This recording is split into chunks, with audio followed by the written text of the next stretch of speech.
Lagyan ko ng dilis. Yung fried dilis.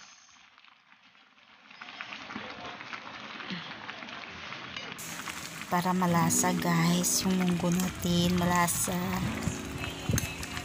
Lasang-lasa siya. Yung iba nilalagyan ng batuan nito guys. Pero ako hindi ako mahilig sa batuan. So hindi ako naglagay ng batuan guys. Ayoko ng maasim. Gusto ko yung malinamnam lang na munggo. Ganon. Tapos lagyan ko ng asin guys. Unti-unti natin lalagyan. Huwag yung bigla kasi mahirap na yung habulin yung lasa. Yan, lagyan ko ng kalahating teaspoon na Ajinomoto. Nag-Ajinomoto pala ako guys para malasang malasa. Nasa sayo yan kung ayaw nyo ng Ajinomoto. Pero ako gusto ko yung lasa ng Ajinomoto guys. Iba kasi yung lasa ng Ajinomoto. Malinamnam talaga guys.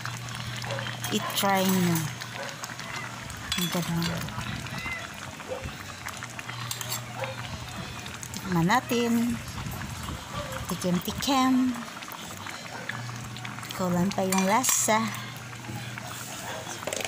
Magdadagdag uli ako mamaya guys. Yan, magdagdag uli ako ng asin kasi hindi pa enough yung lasa niyan. Ganon guys, paunti-unti maglagay ka ng paunti-unti para ma-adjust mo yung tamang lasa. Ganon. So matigas pa yung langka natin. I-boil muna natin ng ilang minuto. Yan, maglagay. Malambot na yung langka. So, lagyan ko na ng gata. Yung gata pala natin, guys, madami to. Malinamnam to. 40 pesos na gata ang nilagay ko. Yan. Puro-purong gata, guys. Ang sarap-sarap nito. Malinam na masyado. Ganon. Yan na guys. Yung ginataan nating munggo. Yan.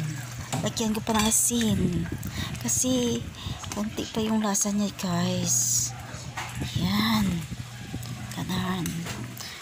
Ready na to. Ilagay ko na ngayon yung dahon ng kamote. Yan, punong-puno na. Dandahan lang. Dandahan lang nating i-mix. Kasi wala nang space, so. Punong-puno. Yan, overload na masyado. Ganon. Yan, unti-unti lang natin ilagay. Madali lang namang lutuin tong kamote leaves. Yan, ganyan. Ganon. Mura lang yung kamote leaves. 10 peso, marami na oh. Yan, ganon.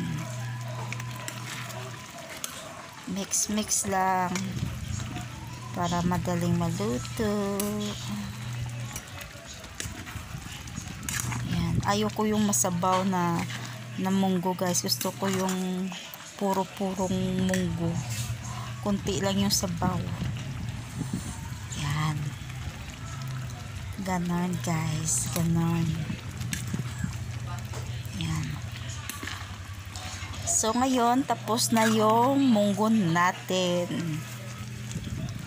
Ready to serve na guys. Ang sarap. Yan ako. Yan. Luto na yung kamuti leaves.